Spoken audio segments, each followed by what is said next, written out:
Chapter 15, a one-star view. As we entered the hotel, we could smell a collage of chemicals in the air. Even though the place advertised that it was a smoke-free establishment, it was nothing of the sort. The gentleman at the front desk greeted us as if nothing was out of the ordinary, even with the police standing right there. I waved to him and took a look at his name tag, confirming his name was indeed Daniel. Judging by his appearance, I assumed he may be my age or maybe even Grace's. It was hard to tell because he was skin bald with a baby face. He also had really bad acne which he tried to hide beneath his barely grown beard. After I sized up the clerk, I looked towards the cops and nodded. One of them was obviously a detective. He had on a long coat with a top hat and he was biting into an apple like he was straight out of the movies. I was hoping that I could read the name of the sergeant's tag, but I couldn't. The light from the lobby was shining off of it and causing a glare that made it impossible to read. They didn't nod back when I passed by them either. It felt like they were just talking about us, though I had never seen them before. That was the vibe I was getting, at least. It was a very unpleasant environment and it was as if marijuana was legal because nothing was being done about it. I didn't mind it, but Grace couldn't stand it. It did us no good to complain considering the police were already present and they had a lot more going on. They did just have a homicide on their hands. I'm sure they have more things to worry about than the smell of weed, which was already legal in many parts of the country. If we weren't smelling the pleasant scent of marijuana, then we could smell the mold, which could have easily been fungus. The aroma was overpowered with air freshener that appeared to be pumping fragrances through the entire hotel, in hopes it would mask the stench. It wasn't working at all. It didn't seem to accomplish anything other than giving both Grace and I allergies upon entry. It was so bad I couldn't believe Grace followed through with getting a room. I could almost be sure it's coming from Smokey's, but if I were the skin-bad clerk at the desk, I wouldn't want to disturb him either. We just walked inside, slowly stepping over the caution signs that warned us of the wet floor. We avoided the buckets on the ground that were catching the drops of water leaking from the ceiling.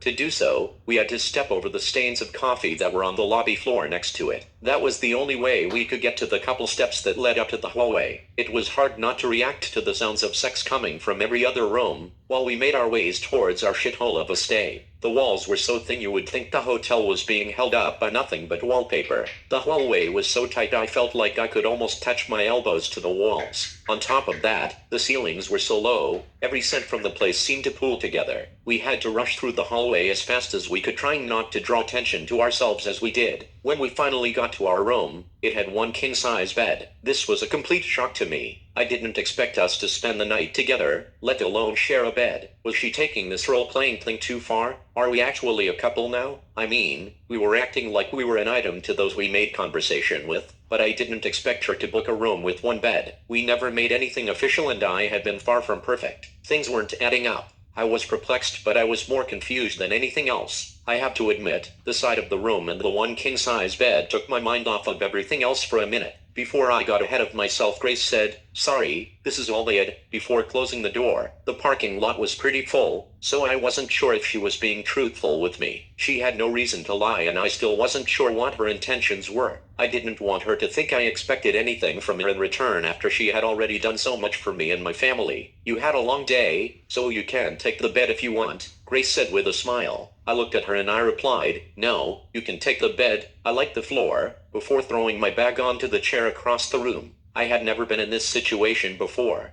I had no idea how to act. I wasn't sure if I should make the first move considering I was several years younger than her. I wasn't sure if bringing up the conversation we had before I left for school was the best thing either. The only thing I knew was that I didn't think it would be appropriate given the situation. After a few seconds, Grace broke the silence by stating that her laptop was in the car and we needed to go back out to get it. So, like the gentleman that I am, I offered to go myself. "Okay, I am going to take a shower while you're out," she said with a sound I found seductive. I could feel my cheeks turn a rosy red as she said it. Then, I began to wonder if she could see it on my face given my complexion. "What's wrong?" asked Grace, with a grin leading me to believe she could indeed tell I was blushing. "Nothing," I answered, as I smiled back at her, all but wishing she could read my mind. There was a brief moment where Grace and I locked eyes as she handed me the keys to her car, and I froze. I extended my hand and I felt her fingers touch my own. I couldn't do anything but smile as I felt my face paint change color. Before I went outside, Grace asked me to grab the bag of clothes that she had in the trunk. "Don't do anything stupid without me," Grace said jokingly. I guess she knew me better than I knew myself. After my imagination ran wild, I had completely forgotten about the groups outside. Don't worry, I won't, I responded, before sticking my tongue out like a terrible 2-year-old. Grace giggled as she slowly shut the door and I made my way outside to collect her belongings from the car. I don't know why I did that. That might have been the most immature thing I have ever done. It easily could have been one of the most embarrassing moments in my life. I kept kicking myself in the ass as the stench smacked me in the face on the way down the hall and all through the lobby. How could I be so stupid? I asked myself while shaking my head in a no fashion. I didn't know why I couldn't just come out and tell her how I felt. I began to wonder if there would ever be a right moment to, and if so, will I even know when that time is? Am I being naive? Is she just being a good friend? Does she see me as a sibling or something more? I wondered. I had so many questions. All I could do was wish I got some advice from my parents before they passed on. I'm sure they had an idea of how I felt, but they may have assumed it was just another childhood crush. I had many of them when I was younger, but this one was different. This feeling kept on growing and it never faded away like the rest. There was something special about Grace. All the help she had given to me and my family over the years said just that. She really was a grace from God, and I know my parents would have approved because they damn near already did.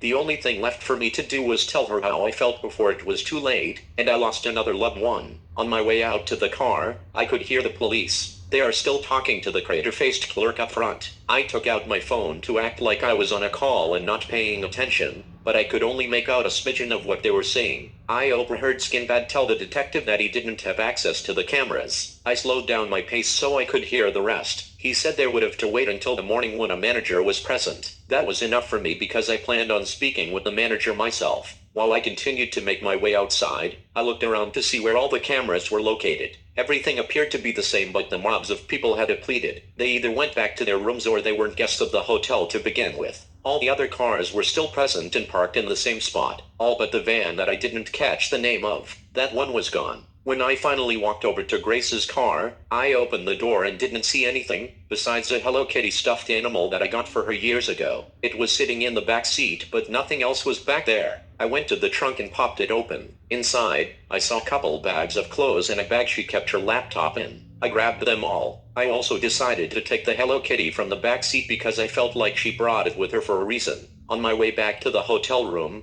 I started to fantasize about Grace. I thought about her hips swaying side to side when we headed to the room. I couldn't help but wonder why I was thinking this way. I never had these sexual fantasies about her before. I could only assume it was because I had recently done the dirty deed and became curious as to what Grace would be like. Not that I could compare the two. I couldn't quite remember the time with Amy or much of that night. I guess I always thought I'd wait until I was married and I thought Grace would be the one. As I re-entered the hotel, the disgust in the lobby hadn't dwindled down at all. It only reminded me of myself as I did the walk of shame and headed back to the room with my head down. When I opened the door, the shower was still running and my imagination began to run with it. "I'm back," I yelled, letting Grace know that I had returned, in case she was indecent. "Be right out," she replied, which sounded extra sexy to me for some reason. I chewed on my lower lip hoping that she would come out of the bathroom with a clear indication that she wanted me the way I wanted her. I found myself shaking my head no again, knowing that wasn't going to happen. I only grew more anxious and took it upon myself to hook up the computer. I wanted to get started surfing the web, but the computer was dead. Once I connected the laptop to the charger, Grace cracked open the door and asked for her bag of clothes. I picked it up and extended my arm into the bathroom and handed them to her. I tried turning my head away so she wouldn't see me blush again.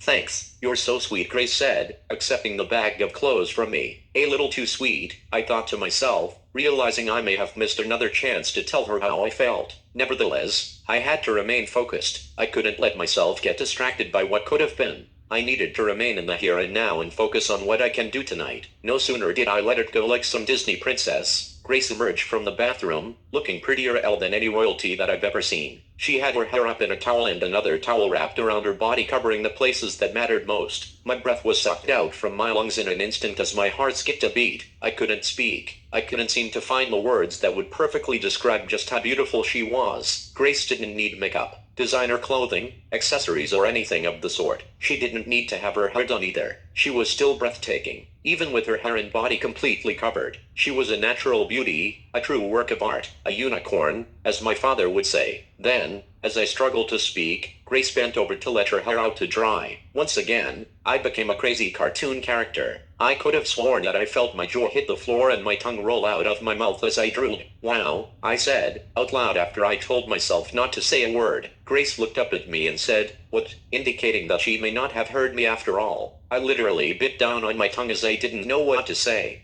I had to think fast because I didn't know I had just spoken out loud. I just wanted to yell, "You're fucking gorgeous, and I loved you my whole life," but I didn't. "I can't believe you made me go get your clothes," I said with just a hint of laughter. "Oh, I'm sorry, tough guy. Was that too much of a task for you?" she hurled back sarcastically. We both started to laugh in sync, even though my laugh was nothing but cover for the heartache I was feeling. Grace went back into the bathroom to change, and I sat on the chair at the desk preparing to sign in on the computer once it was loaded. "What's the password?" I asked, with a feeling that I'd never guess what it was myself. "It's your birthday," she answered with quickness. "Really?" I rejoiced, with both of my eyebrows raised off my forehead above my hairline. "Yes, really," Grace added, with some more cute laughter. Sure enough, I typed it in, and it worked. Not only was my birthday Grace's password, but her screensaver was also a picture that we took together before I went to school. "You really did miss me," I yelled with excitement. I said I did. "Why would I lie?" Grace asked, followed with a giggle and another beautiful smile. "I don't know, I thought you were joking," I replied, lowering my voice with my smile flipping upright. "Oh please," she said, as she bent over and let her hair down to the floor, in order to blow dry it. The way Grace arched her back made the towel rise up her leg and the creases outlined her apple bottom. Her wet hair hung in her face and blocked her from seeing me walk over her. I didn't want to make her uncomfortable, but I couldn't take my eyes off such a masterpiece. All I could do was feel like I was being seduced again. Something told me Grace wasn't doing this intentionally. Nothing changed about her other than the fact she felt comfortable enough to take a shower and come out in a towel. All she did was let her hair down to try dry it, but like I said, she was a natural. I finally gathered enough strength to look away and focused on my father. I scoured the internet again, but I wasn't able to find any of the videos Smokey mentioned online. There were some updated articles which stated that they found a gun on the seat of my dad's car. The investigators were currently searching it and trying to find out if it was linked to any other crimes. Other than that, the only other report we could find regarding my father stated that he was wanted for aggravated assault and attempted murder. He tried to flee the scene but got surrounded by law enforcement before taking his own life. The intel that I got from Smokey alone opened the door to a whole new realm of possibilities, more wonders in which we needed to get to the bottom of. Smokey claimed the car was riddled with bullets, which also meant my father didn't shoot himself, and that statement matched up with what others said earlier. Grace and I bounced ideas off one another for quite some time, putting together the chain of events that had recently taken place. We never really came to any conclusion. I found it strange that both Grace and I kept coming to the same outcome. The more I thought about Dad's death, the more I thought about my mother and the nightmare. It felt like something was missing, but everything kept pointing in the same direction. When I mentioned the possibility of Carlos being Nightmare, Grace smacked herself in the forehead and couldn't believe she didn't think of that. She said she could look his name up in her database, but she can't access it without drawing attention to herself. Therefore, it was best if she did it from the office tomorrow when she went into work. Grace said if this Carlos Claros was indeed the Nightmare, then he would be in the hospital undergoing evaluation due to recent events. She wanted us to think carefully before we acted because something serious was going on. She insisted that we slow down and be cautious. We could not act with haste given the severity of the situation. Grace strongly suggested that I go back to school and finish what I started. That way, I could come back home and try to make a difference in a different way. But I couldn't. I already told her that was no longer possible. That was due to the shocking turn of events that I uncovered during my conversation with Smokey. Grace urged me to sit tight and wait for her to get some more information on Nightmare, but my own insecurities wouldn't allow me to depend on her anymore. I figured if I could get to the bottom of everything before the end of the weekend, then I may give school another shot. As of now, I had to tell Grace that I'm a dropout. I just didn't know how to tell her right then and there. I had to take a deep breath to fight the tears from falling on my face. Grace came over to me, and once she was within arm's reach, she extended her arms welcoming me in for a hug. I wasn't sure if she thought I needed one or she wanted one for herself, but it didn't matter. I stood up and walked over to her because I knew she needed me. I gave her a hug and she began to cry in my arms, clenching my collar as she did. Grace really loved my father, maybe as much as I did. How much his death was hurting her hadn't dawned on me until now. She really is a lot stronger than I am, though no one would be able to tell that she was by the current display of emotions. Grace and I held each other for about a minute or two before she finally stopped crying. "I'm sorry," she uttered into my chest, wiping her tears off on my shirt as she apologized. For what? You did nothing wrong, I responded. Grace looked up at me as I looked down at her, and I knew the time was right. I slowly lowered my head and she slowly moved upward as she closed her eyes. Right then and there, I had my first kiss with Grace James.